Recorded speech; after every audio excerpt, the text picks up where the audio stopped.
Assalamualaikum warahmatullahi wabarakatuh. Waalaikumsalam warahmatullahi wabarakatuh.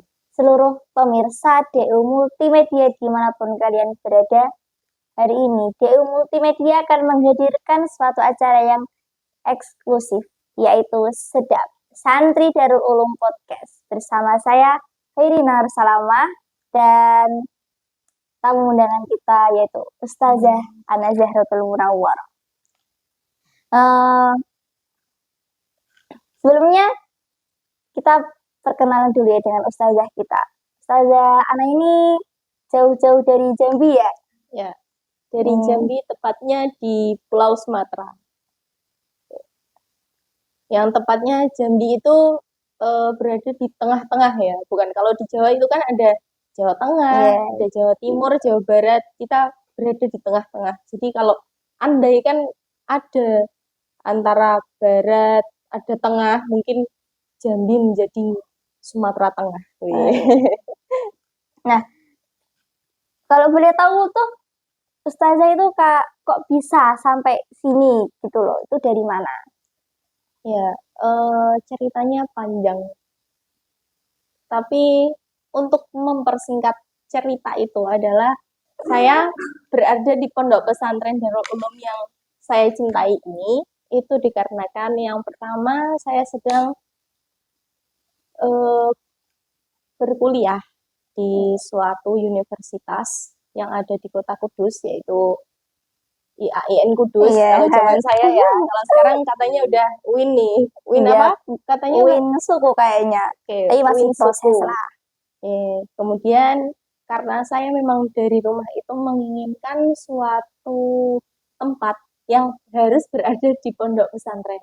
Nah, kemudian saya memiliki seorang guru yang berada di Kudus, kemudian mengarahkan saya untuk berada di pondok pesantren Darul Ulum ini.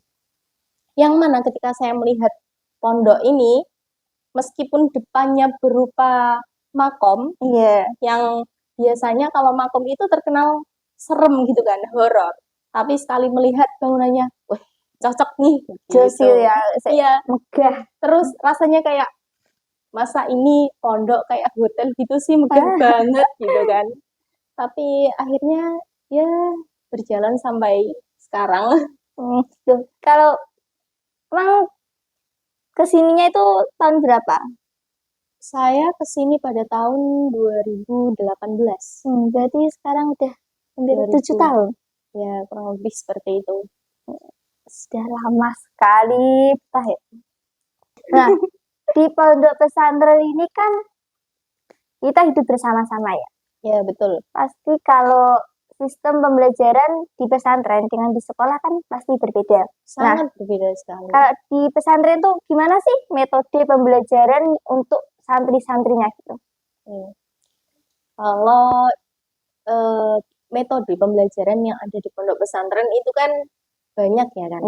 Ya, beberapanya yaitu ada sorogan yang biasanya kita pahami sorogan itu kita membaca kitab, memaknai kitab dengan makna ala pesantren, kemudian menyetorkan kepada guru pengampu tersebut.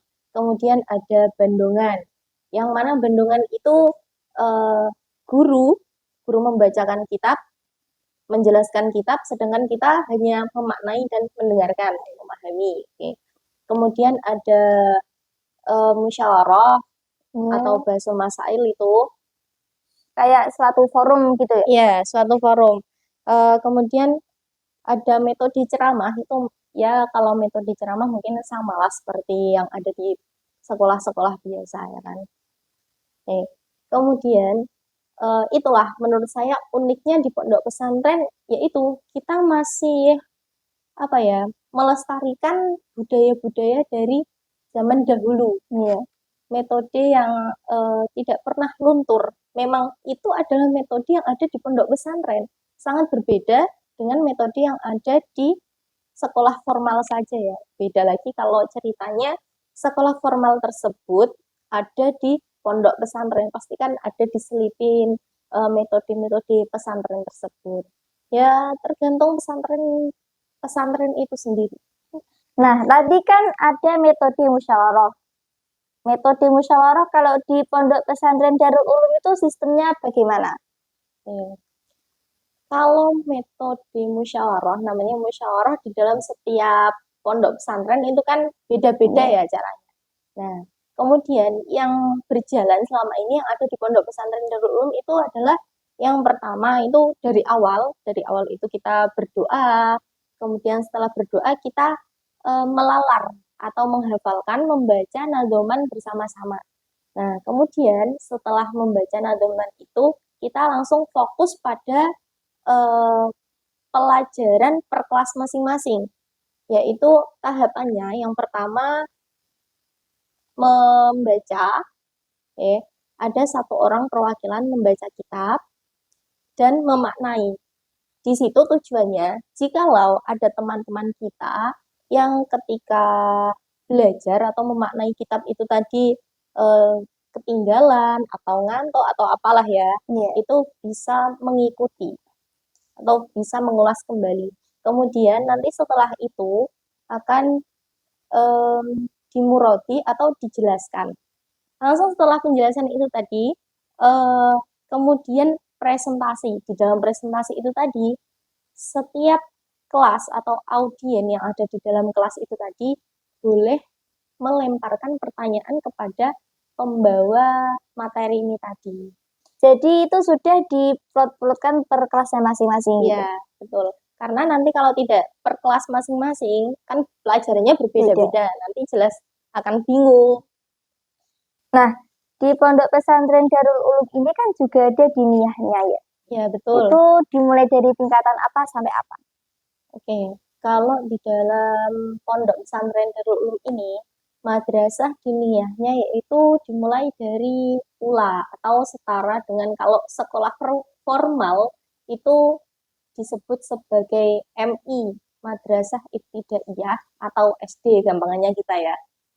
Nah, di situ ada tingkat ULA, ada 4 kelas. Kelas 1 ULA, 2 ULA, 3 ULA, dan 4 ULA. Kemudian untuk wustonya itu ada 2 kelas. 1 wusto dan 2 wusto. Kemudian lanjut lagi tingkat ulia atau setara dengan aliyah. Di situ ada 2 tingkat juga. Yang pertama kelas 1 ulia dan 2 ulia. Udah sampai situ. Nah, kan kita tadi udah membahas sekitar metode lah, tentang diniyah. Sekarang bisa lah menceritakan pengalaman Ustazah dari awal sampai sekarang untuk untuk agar bisa dijadikan motivasi untuk saya sendiri dan juga pemirsa dan juga pemirsa sedap. Motivasi apa ya? Karena saya bukan seorang motivator ya kan.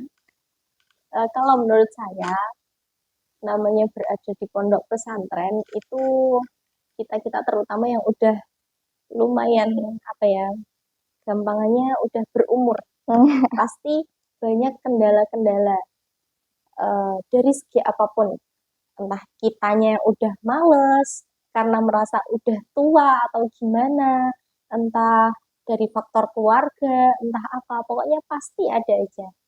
Nah, kalau ada salah satu guru atau ustadz, itu pesannya begini, meskipun kamu tidak bisa, sampaikanlah titik akhir. Kalau di dalam dunia itu kan titik akhirnya dua iya. ulia ya, karena percayalah barokah itu berada di belakang. Nah, itu. Sampai saat ini saya percaya, meskipun saya tidak bisa apa-apa, tapi saya percaya insya Allah para guru, para ustadz ustadzah di pondok pesantren ini akan memberikan banyak barokah kepada kita semua. Pasti beliau-beliau menginginkan santri-santri atau murid-muridnya ini selalu sukses di dunia dan di akhirat.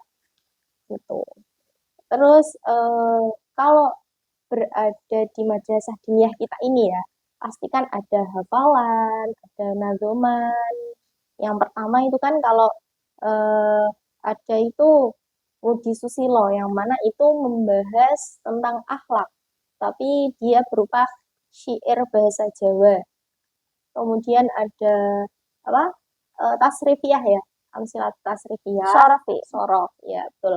Sorof, kemudian ada nadom maksud, di situ juga sama sorof, kemudian ada imriti, ada alfiyah, yang mana santri-santri itu pasti banyak mengeluh jika disuruh hafalan, sedangkan yang ada peraturan yang ada di pondok pesantren ini adalah eh, hafalan itu merupakan standar ujian ketika ingin Naik kelas naik ya. kelas atau naik semester itu pasti ada hafalannya.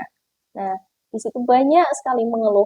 Jadi ya tetap hafalan saja meskipun merasa kesulitan, meskipun hafalannya kadang susah, meskipun sedang tidak mood, tetap tetap aja pasti nanti ada saatnya kamu tiba-tiba aku lagi nggak mood nih ya, misal aku lagi nggak mood nih, tapi tiba-tiba ketika kita membaca kok eh kok ternyata nadomanya enak, mudah mudah nyantol, mudah masuk di ingatan, ya udah deh terusin aja gitu. Tapi kan kalau nadoman kita kan juga bisa nih kayak sekelas kita nadoman bareng-bareng sambil Iya, apa sih itu perkusi apa-apa itu iya loh kan boleh. tambah asik tuh. Itu menambah semangat kita ya. Apalagi kalau waktu-waktu siang itu kan waktu-waktu ngantuk ya kan. Kalau ditambah kayak gitu ada musik-musik, kita sambil melantunkannya pakai lagu-lagu, pasti kan tambah semangat tuh. Terus bagaimana cara kita agar tidak ketinggalan zaman gitu? Agar tidak ketinggalan zaman. Hmm, Kata tidak ketinggalan zaman itu cukup luas ya. Kalau dari segi pembelajarannya, oh jelas, pondok pesantren ini bukan suatu model pembelajaran atau kurikulum yang ketinggalan zaman. Bahkan banyak eh, sekolah-sekolah formal yang sekarang justru malah mengikuti kurikulum pesantren gitu. Kalau mungkin untuk segi pengetahuan dikatakan ketinggalan zaman, saya tidak bisa mengatakan jika itu benar. Karena yang saya ketahui selama ini, jika santri-santri zaman sekarang itu juga memiliki kemampuan yang bisa menyaingi sekolah-sekolah formal atau bisa menyaingi kemampuan-kemampuan pola pikirnya pun tidak termasuk pola pikir yang ketinggalan zaman gitu ya kan.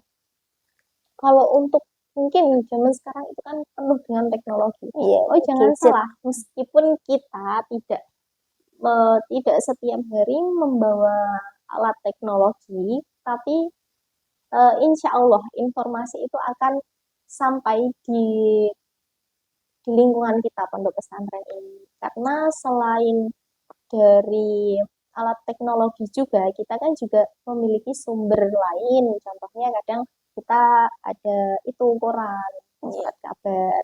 Atau bisa saja kalau memang tidak ada surat kabar, para asatid atau ustazah itu tetap memberikan informasi kepada kita, memberikan oh ada kabar terbaru, oh ada apa, pasti di situ diberitahu. Dan itu akan membuat pengalaman kita dan pengetahuan kita tentang dunia luar akan bertambah meskipun yang disampaikan itu adalah pengetahuan-pengetahuan yang jelasnya sudah disaring oleh beliau-beliau. Baik, jadi kalau oh ya nih kan pendapat orang-orang tuh anak pesantren kayak kudet lah kurang nggak bisa gini nggak bisa gitu berarti itu salah semua ya. Salah. Menurut Nah, saya itu salah. bagaimana tanggapan Ustazah kalau orang-orang tuh bilang lulusan pesantren bisa apa sih? Kalau lulus pesantren mau kerja apa sih? Itu tanggapannya gimana? Hmm, oke. Kalau masalah bisa apa sih? Banyak, Iya. pasti banyak. Contohnya, contoh kecil ya. Ini lulusan pesantren bisa apa sih? Bisa masak tentunya. Karena apa? Contohnya tadi ya, masak ya. Kalau di pondok pesantren kita ini masaknya itu modelnya bukan model kos, tetapi masaknya dimasak sendiri. Jadi dimasak bersama-sama gitu.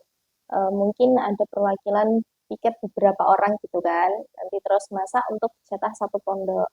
Nah, kemudian banyak nyatanya lulusan dari pesantren yang bisa menjadi pejabat, bisa menjadi pengusaha, bisa